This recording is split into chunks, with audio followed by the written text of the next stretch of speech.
Nadismaya at nalungkot ang mga Vietnamese pageant fans nang di tinawag si Miss Philippines Michelle Marquez D sa Final 5 ng 72nd Miss Universe competition.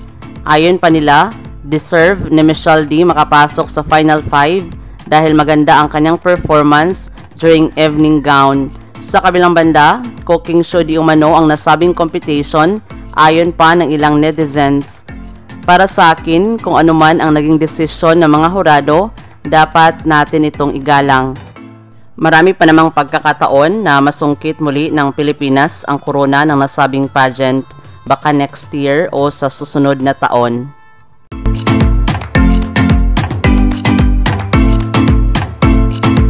Maraming salamat sa panonood. Para maging updated ka, huwag kalimutang mag-subscribe.